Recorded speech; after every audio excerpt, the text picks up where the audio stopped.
Hello tout le monde, how you doing?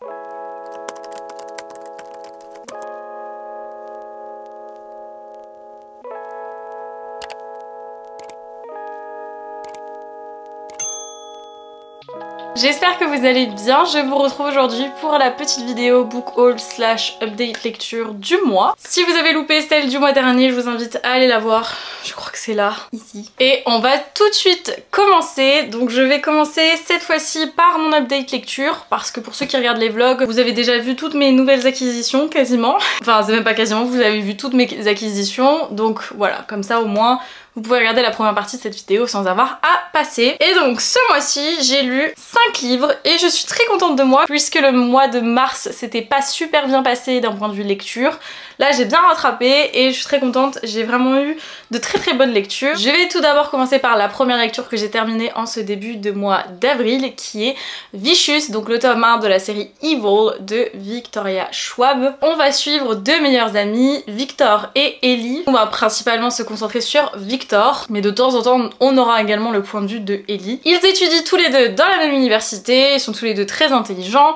Victor a deux parents qui sont spécialisés dans la psychologie, je sais pas s'ils sont vraiment psychologues ou si juste ils écrivent des livres sur la psychologie, sur plein de choses, mais ils se sont jamais vraiment occupés de leur fils. Du coup Victor il a une passion, c'est de retrouver les bouquins de ses parents dans des bibliothèques et de s'amuser à gribouiller à l'intérieur. Il adore par exemple notamment gribouiller sur un texte pour laisser seulement quelques mots apparents pour former une longue phrase. Arrive un jour où il faut faire son projet de fin d'études, sa thèse, je crois que c'est sa thèse ou un truc comme ça, et son meilleur ami Ellie décide de faire sa thèse sur le sujet qui est les extraordinaires. Là le prof est là un peu en mode dubitatif, de quoi tu me parles, il dit écoute je te fais confiance parce que c'est un très bon élève, et si tu arrives à me pondre un truc réellement sérieux, alors pourquoi pas. Et en fait, Ellie est persuadée que les extraordinaires, ça existe, c'est-à-dire les personnes avec des capacités hors normes, donc des super-héros un peu à la Marvel. Il a envie de le prouver. Pour ça, il fait plein de recherches et il arrive au constat que les personnes qui deviennent extraordinaires ont eu un accident dans leur vie où ils ont frôlé la mort de très près. Et grâce à ça, ils ont développé des capacités hors normes. Ils décident de tester leur théorie et du coup de provoquer leur propre mort pour tenter de voir s'ils se réveillent avec des pouvoirs. Malheureusement ça ne se passe pas comme prévu bien entendu et on se retrouve 10 ans plus tard. Victor est en prison et il n'a qu'une envie, c'est de retrouver Ellie pour se venger. Voilà le speech. C'est du grand Victoria Schwab comme je l'aime. Ma saga préférée de Victoria Schwab, si vous le savez pas, c'est Shades of Magic. Un bijou, un réel bijou, et dans cette saga, enfin cette duologie, parce que c'est une duologie, je n'ai encore lu que le premier tome, je retrouve un peu sa manière de construire et déconstruire des personnages avec des caractères assez forts. Ce qui est hyper difficile au début, c'est de réussir à s'attacher parce que c'est des personnalités qui sont très sarcastiques, ils ont pas vraiment des côtés attachants à leur personnalité, ce qui fait que vraiment vous êtes très détaché. Moi j'ai été très détachée des personnages pendant un long moment de ma lecture et c'est ça qui m'a un peu bloquée à le continuer à un moment. L'intrigue est absolument géniale, l'idée est géniale, j'ai trouvé le concept incroyable. Il va faire la rencontre de d'autres personnes sur son chemin, le plot twist à la fin est génial.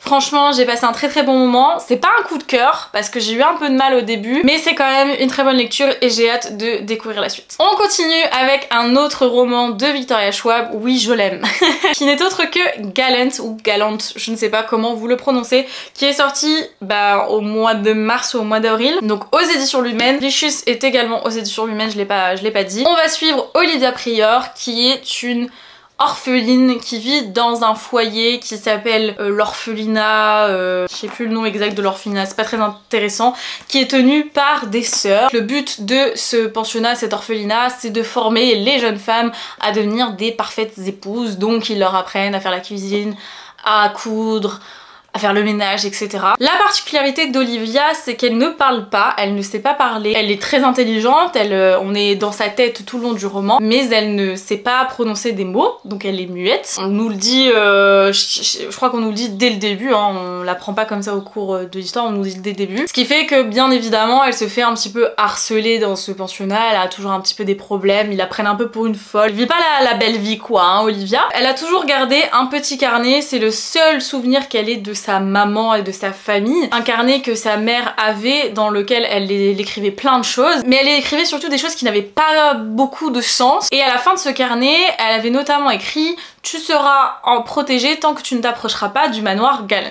Bon, Olivia, voilà, c'est le seul truc qu'elle a de sa mère, elle le chérit. Mais elle comprend pas trop les paroles de sa mère, elle comprend rien, elle sait pas non plus pourquoi sa mère l'a abandonnée, elle sait rien sur sa vie. Un jour, le pensionnat reçoit une lettre qui, a priori, parvient du coup d'un membre de la famille d'Olivia, lui disant qu'il la cherche depuis des années et qu'il espère que cette lettre lui parviendra, qu'elle lui manque, qu'elle manque à toute sa famille et qu'il a hâte vraiment et qu'elle est attendue comme le Messie. Olivia comprend pas, elle tombe des nues et du coup elle se dit ok, chouette, allons-y. Évidemment elle repense aux mots de sa mère qui disait ne t'approche pas du manoir Gallant, mais bon, Olivia elle est là, écoute, j'ai pas de famille, je veux quitter ce pensionnat à la loi, on m'invite, on m'accueille, j'ai enfin une famille, j'y vais de ce pas, ne réfléchis pas, et elle se fait conduire jusqu'à ce manoir. Elle arrive à ce manoir et là elle comprend pas, a priori les gens ne l'attendaient pas, son cousin est là et il ne veut pas qu'elle reste, il veut qu'elle s'en aille, elle comprend pas ce qui se passe. Et c'est ça qu'on va suivre,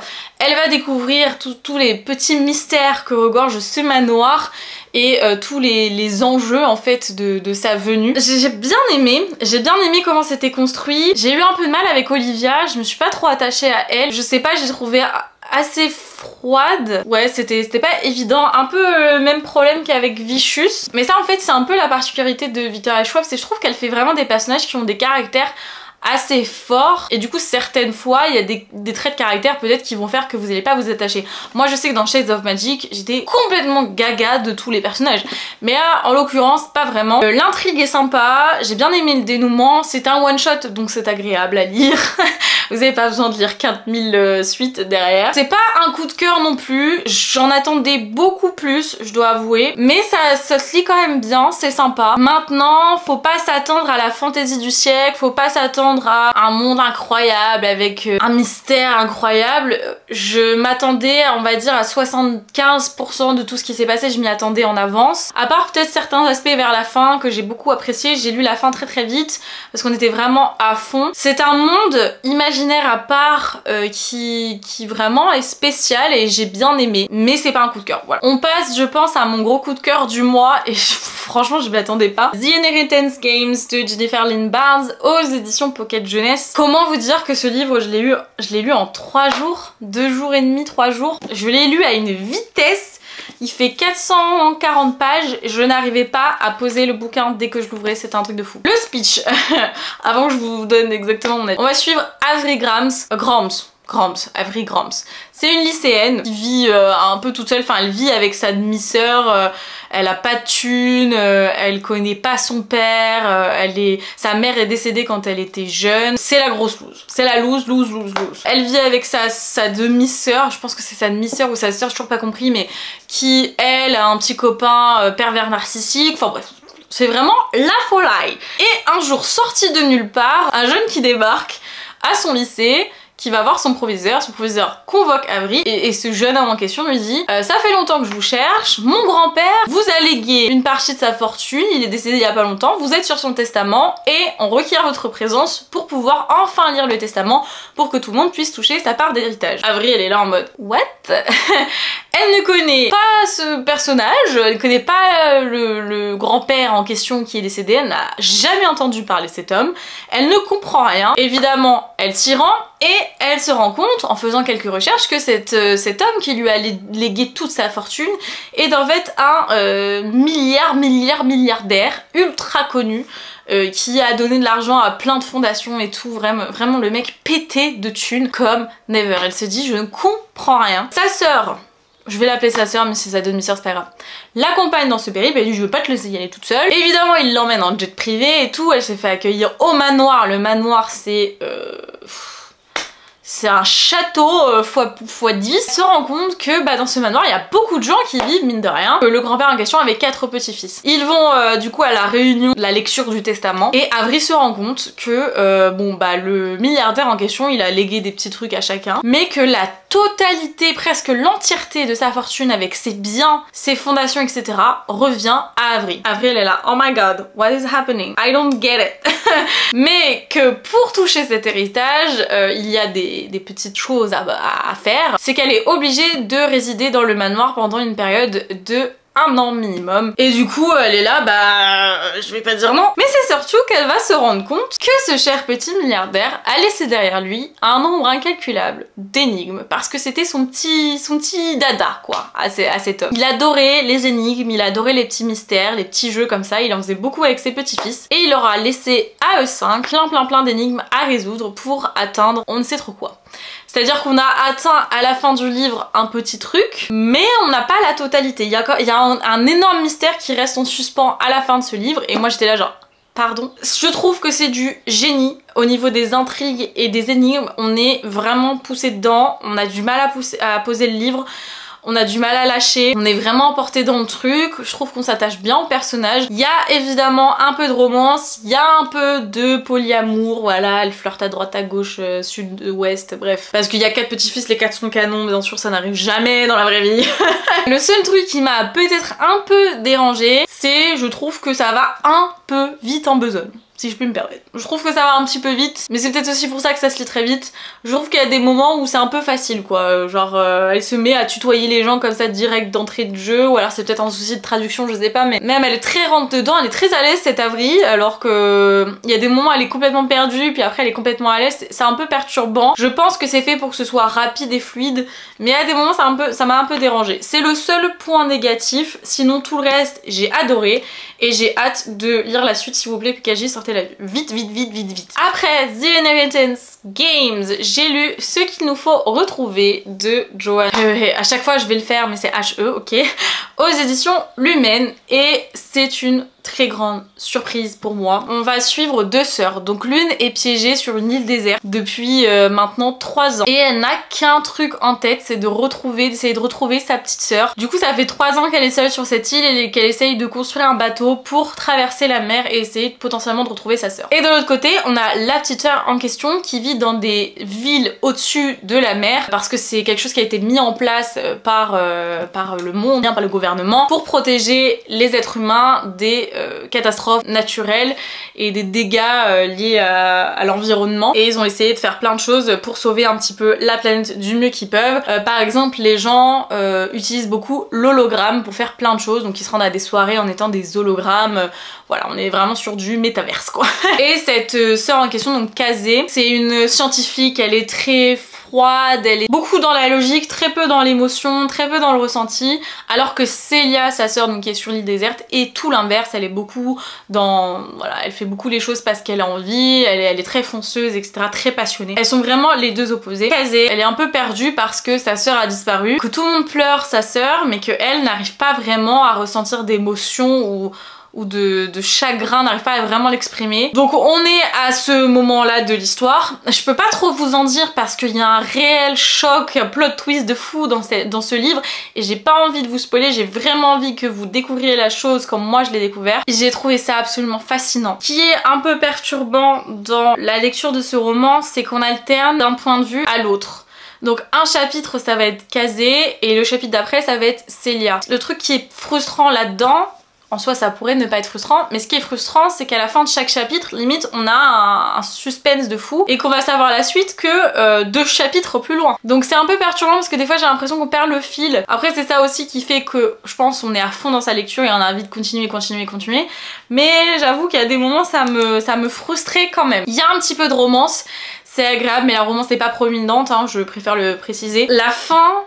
J'ai besoin d'en parler avec quelqu'un qui l'a lu. S'il y a quelqu'un qui l'a lu, qui va en parler avec moi sur Instagram, envoyez-moi un DM. Mais j'ai besoin de parler de la fin avec quelqu'un. Je peux pas vous la dire parce que je vais tout vous niquer. Mais ce livre fait tellement réfléchir sur l'humanité, le futur de la planète, de l'environnement. Fait énormément réfléchir sur est-ce que l'être humain mérite d'être sauvé. C'est hyper bien écrit. J'ai adoré. Franchement, j'ai adoré. Je le considère pas comme un coup de cœur non plus parce que pour que ce soit un coup de cœur, Il aurait fallu 2-3 petites choses en moins ou 2-3 petites choses en plus, mais il est quand même très bien placé dans mes lectures que j'ai aimées ces derniers temps. Mais franchement, lisez-le, sincèrement lisez-le. Le travail d'édition est absolument incroyable comme toujours chez Lumen, et ça c'est encore plus agréable. Et on termine avec ma dernière lecture du mois que j'ai terminée ce matin, donc En route pour l'avenir de Sarah Densen, donc qui n'est pas encore sorti, il va sortir le 5 mai et le film Netflix sort le 6 mai, donc j'ai voulu à tout prix le lire avant la sortie du film. Donc on va suivre Oden. Ses parents se sont séparés il y a genre 2 ou 3 ans et avant ça ils n'arrêtaient pas de se disputer, et donc depuis ce moment-là elle a développé une insomnie parce qu'en fait elle a remarqué que ses parents se disputaient beaucoup quand elle allait se coucher le soir, donc elle a décidé d'arrêter de dormir pour pas qu'ils se disputent. Bien entendu, ça n'a pas fonctionné, mais du coup, maintenant elle se retrouve un peu bête puisqu'elle est insomniaque et donc la nuit, elle la passe dans un café près de chez elle à étudier parce qu'elle s'est toujours réfugiée dans les études. C'est une fille qui est extrêmement intelligente, qui est très douée à l'école. En même temps, elle a une mère qui est prof à l'université, enfin elle écrit des doctorats, c'est une tête de ouf. Et son père écrit des romans, il est aussi prof dans une université, enfin bref. Tout l'a poussée à ce qu'elle elle se concentre sur ses études. Et surtout, elle a toujours cru que c'était de cette manière qu'elle allait attirer l'attention de ses parents, même si du coup ce n'était pas le cas. Arrive du coup l'été et elle sait pas quoi faire. Elle est un peu en mode elle s'ennuie parce que les cours sont terminés, elle n'a rien à faire, et puis elle décide finalement d'aller rendre visite à son père, donc dans une petite ville proche de la mer. Son père qui est dorénavant remarié et qui vient tout juste d'avoir un bébé avec sa nouvelle femme qui est beaucoup plus jeune que lui bien entendu, enfin bref, le gros cliché. Elle a toujours eu des a priori, des préjugés sur cette nouvelle belle-mère, qui la voyait un petit peu comme une bimbo et tout, pas très intéressante. Au final elle va se rendre compte qu'elle est plutôt sympa, elle va pouvoir faire la rencontre de sa petite sœur, mais malheureusement ça va pas du tout se passer comme prévu. Son père va faire de très brèves apparitions, elle va finir par être très frustrée. Évidemment, vu qu'elle a toujours ses insomnies, elle décide d'essayer de trouver des moyens de s'occuper dans cette nouvelle ville, mais évidemment il n'y a pas les mêmes choses que chez elle, et c'est là qu'elle va faire la rencontre de Ellie. Ça fait beaucoup de Ellie. Ellie qui lui aussi est insomniaque et qui lui aussi a ses blessures, et donc ils vont se rapprocher de plus en plus et on va découvrir chaque aspect de leur vie à tous les deux, de ce qui a pu se passer dans leur vie, etc. C'est très touchant, c'est un peu cliché quand même, je vous cache pas, hein, c'est pas la lecture de l'année, c'est pas une romance poussée plus non plus, mais j'ai trouvé ça très mignon. J'ai pas du tout versé de larmes, je pensais que j'allais pleurer face à ce livre, mais pas du tout. Par contre j'ai vraiment hâte de voir le film et de voir comment ils ont réussi à adapter ça, parce que pour le coup je trouve que c'est un roman qui peut être très facilement et très bien adapté en film, étant donné que c'est pas quelque chose avec énormément de caractère ou de description.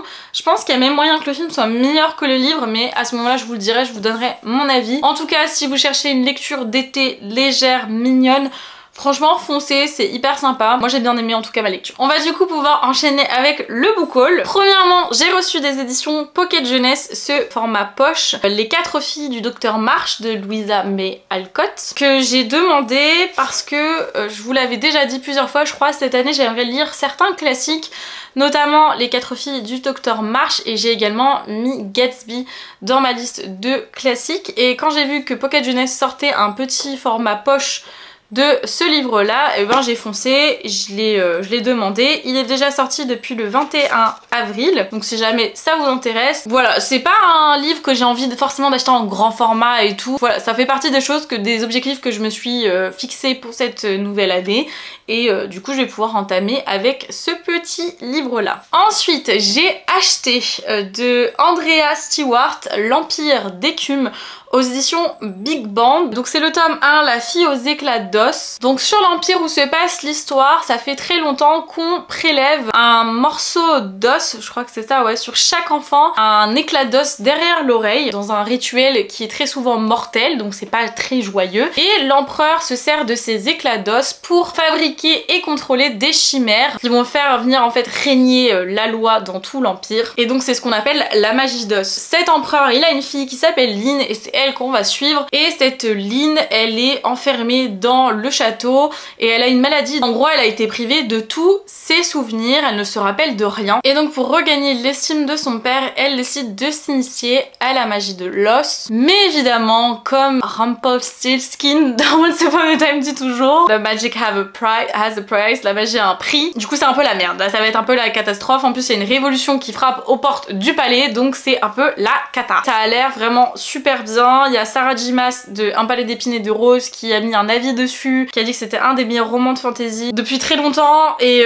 franchement j'ai hâte. Il a l'air vraiment sympa, je sais pas quand je vais le lire. Oh punaise, 600 pages. J'avais pas vu ça. On pourrait ne pas croire comme ça avec l'épaisseur. Ensuite, j'ai acheté également Souveraine de Laura Sebastian aux éditions Casterman. Donc dans cette histoire, l'impératrice Margaro, elle façonne ses filles depuis toujours à un jour pouvoir régner sur les empires voisins pour après un petit peu les pousser à la guerre pour que leur mère puisse régner sur l'entièreté du royaume du pays. Elle a 3 filles qui s'appellent Frive, Celaria et Témarine et donc ces 3 filles là sont envoyées en territoire hostile pour accomplir cette mission, mais elles décident de se rebeller et de se retourner contre leur mère. Mais évidemment ça va pas être si simple et c'est ce qu'on va suivre. Je trouve le pitch hyper intéressant, c'est très girl power, j'aime bien ce genre de petites histoires sur des règnes, des empires, des machins, des petites guerres entre royaumes et tout, j'adore ça et donc j'espère que je serai pas déçue. Si vous l'avez lu, n'hésitez pas à me dire ce que vous en avez pensé. Ensuite bien entendu j'ai acheté le tome 2 de la duologie Evil de Victoria Schwab, donc qui s'appelle Vengeful. C'est la suite, voilà, j'ai pas envie de lire derrière parce que j'ai pas envie de trop me spoiler. J'ai très hâte. Celui-ci est une bricasse forever, never, never. C'est un truc de malade. Et je le lirai, je pense, incessamment sous peu, puisque c'est une suite et que j'ai envie de savoir ce qui se passe. Voilà. Et on va terminer avec mes 2 plus récentes réceptions. Le premier, c'est Un pont entre nous de Bill Königsberg aux éditions PKJ. Là on va suivre 2 adolescents qui ne se connaissent pas, ils ont aucun lien, mais ils ont eu la même idée au même moment, c'est de sauter d'un pont, donc c'est le pont George Washington. À partir de ce moment là, il y a 4 possibilités, 4 destins en gros qui peuvent se passer. Soit Aaron saute et Tilly ne saute pas, soit Tilly saute et Aaron ne saute pas, soit ils sautent tous les deux, ou bien les deux ne sautent pas. Et on va venir exploiter ces 4 options, ces 4 possibilités avec à chaque fois ce qui va en résulter, etc. De ce que j'ai compris, on va parler de LGBTQ+, ça va être traité dedans, on va parler de dépression bien entendu. Voilà, j'ai vraiment hâte de voir comment ça va être un petit peu construit, comment ça va être exploité, ce qui va se passer bien entendu, la morale surtout. J'ai très hâte de découvrir la morale de toute cette histoire. Et voilà, quand j'ai lu le speech, il m'a fait extrêmement envie. Et celui qui sera sûrement ma prochaine lecture après ma lecture en cours, que je vous présenterai dans mon vlog, que vous avez déjà vu du coup normalement si vous avez regardé mon vlog, c'est Amande de Wang Pyong-son. Je suis désolée si c'est pas comme ça que ça se prononce. Aux éditions donc PKJ. Et là on va suivre en fait un jeune garçon de 15 ans qui ne ressent pas les émotions. Pour se fondre dans la masse, il décide donc d'essayer d'imiter les émotions, les réactions des autres gens autour de lui. Donc il doit apprendre à dire bonjour, merci quand il faut, pardon s'il te plaît. C'est des choses qui ne sont pas naturelles chez lui. Mais un jour il va se passer une catastrophe, ce qui fait qu'il va se retrouver tout seul face à tout ça, face à l'adversité. Et il va faire la rencontre d'un jeune garçon qui s'appelle Gon, qui a son âge, mais qui lui est tout l'opposé. Parce que lui il est colérique, il est violent, il est rebelle, enfin voilà. Ça c'est un peu beaucoup porté par ses émotions. Et ils vont tisser des liens d'amitié. Ça va lui permettre de pouvoir expérimenter ses premières émotions et d'être confronté à ses premières émotions. Mais évidemment ça va pas se faire sans difficulté et je sais pas, ça m'intrigue beaucoup, ce roman m'intrigue beaucoup. Et surtout moi ce qui m'intriguait beaucoup c'est que moi je suis hyper sensible et je suis empathe. Donc tout l'inverse en fait de ce jeune garçon et je trouve justement que c'est intéressant. J'ai vraiment hâte de lire le point de vue de quelqu'un qui ne ressent peut-être pas les émotions, qui est un peu perdu face à tout ça, qui découvre des émotions. J'ai vraiment hâte de lire, c'est sûr ce sera ma prochaine lecture. Je vous donnerai bien entendu mon avis assez court dans mes vlogs si vous voulez un avis un peu court et que vous avez envie de suivre mes vlogs. Mais sinon évidemment vous le retrouverez dans un update lecture le mois prochain. Dites-moi si vous fait envie autant que moi. Et voilà qui conclut cette vidéo. N'hésitez pas à me dire dans les commentaires s'il y a des titres qui vous tentent. Quel livre vous avez vraiment adoré ce mois-ci. J'ai hâte vraiment de lire tout ça. Si vous avez aimé cette vidéo, vidéo, comme toujours n'hésitez pas à la liker, à vous abonner, ça m'aide énormément, donc merci beaucoup. Moi en tout cas je vous fais d'énormes bisous et je vous dis à très vite pour une prochaine vidéo. Ciao!